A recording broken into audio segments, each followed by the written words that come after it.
Karena kalau mau dibilang hulu dari seluruh kerumitan dan kerunyaman tata kelola industri migas saat ini, itu salah satu biangnya adalah Undang-Undang Migas.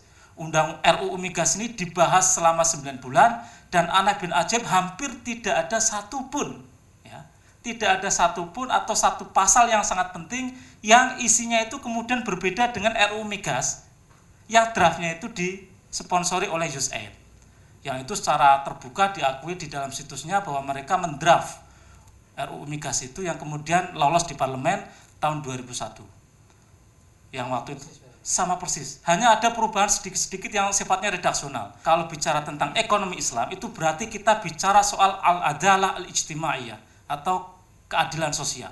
Itu prinsip yang pertama, itu keadilan. Kalau mau bicara ekonomi Islam berarti ekonomi yang berkeadilan. Yang kedua adalah pemerataan.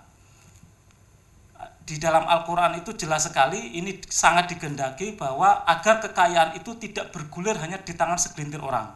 Ada sektor-sektor tertentu itu yang tidak boleh diprivatisasi, tidak boleh diliberalisasi, tidak boleh dikuasai orang per orang, tidak boleh dimonopoli, tidak boleh dioligopoli.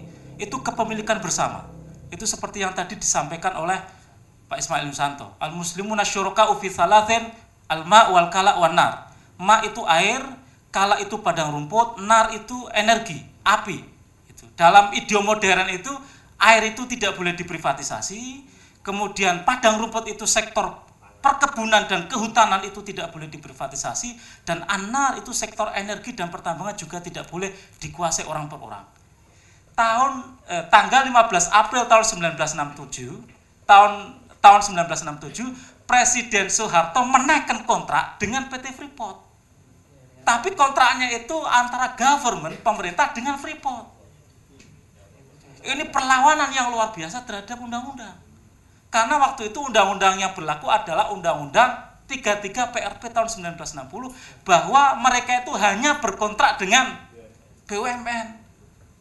Jadi yang mengajari kita untuk selingkuh itu Pak Harto dalam sektor pertambangan itu. Kemudian 8 bulan kemudian baru ada Undang-Undang nomor 11 tahun 67 tentang pertambangan yang isinya itu menyesuaikan dengan isi kontrak dengan Freeport. Ini baru pertama kali terjadi dalam sejarah sebuah undang-undang yang isinya itu mengikuti kontrak karya.